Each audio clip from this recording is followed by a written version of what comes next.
अगर आप भी अब तक अपने आईटीआर रिफंड का इंतजार कर रहे हैं तो ध्यान से सुनिए, क्योंकि रिफंड अटकने के पीछे असल वजह क्या है और इसे कैसे ठीक किया जा सकता है।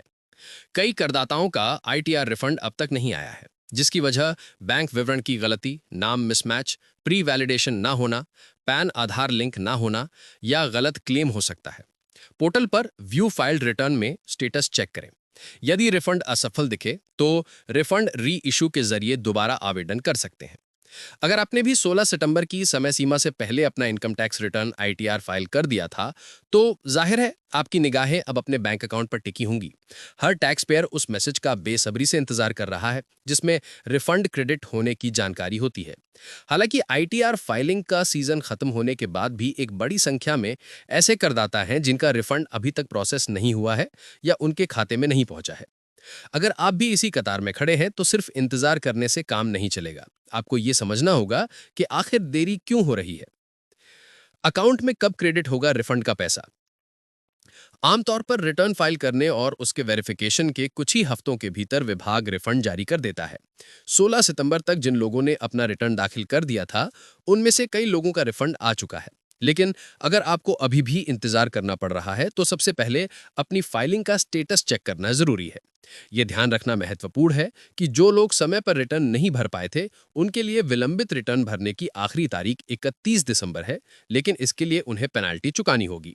जो लोग पहले ही फाइल कर चुके हैं, उनके रिफंड में देरी तकनीकी खामियों या डेटा मिसमैच के कारण हो सकती है। रिफंड अटकने की असल वजह। अक्सर रिफंड ना आने के पीछे विभाग की देरी नहीं, बल्कि फाइलिंग के दौरान हुई हमारी छोटी बड़ी गलतियां होती हैं। पहला, गलत बैंक विवरण। सबसे सामान्य गलती बैंक अकाउंट नंबर या आईएफएससी कोड गलत भरने की होती है। अगर एक भी अंक इधर उधर हुआ तो पैसा ट्रांसफर नहीं होगा। नाम में अंतर।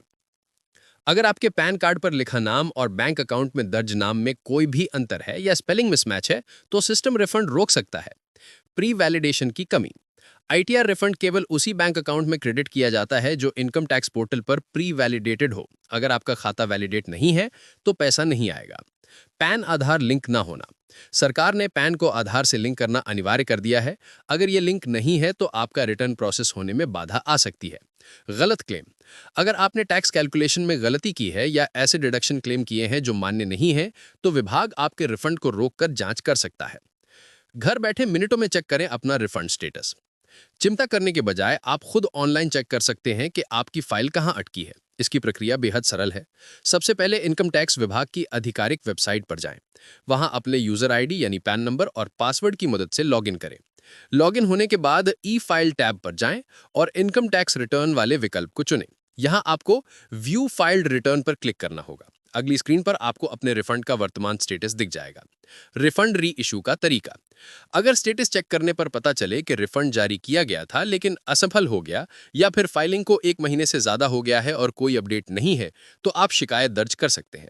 कई बार विभाग आपको रिफंड री इशू की रिक्वेस्ट डालने के लिए भी कहता है। रिफंड दोबारा पाने के लिए ऐसे करें आवेदन। यदि आपको रिफंड री इशू करने की आवश्यकता है तो पोर्टल पर लॉगिन करें और माय अकाउंट सेक्शन में जाएं। वहां आपको रिफंड री इशू का विकल्प चुनना होगा।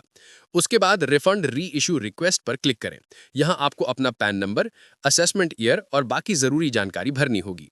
अंत में ई वेरीफाई करके अपनी रिक्वेस्ट सबमिट कर दें। ऐसा करने से विभाग आपके मामले की दोबारा जांच कर जल्द से जल्द राशि आपके खाते में भेजने की प्रक्रिया शुरू कर देगा।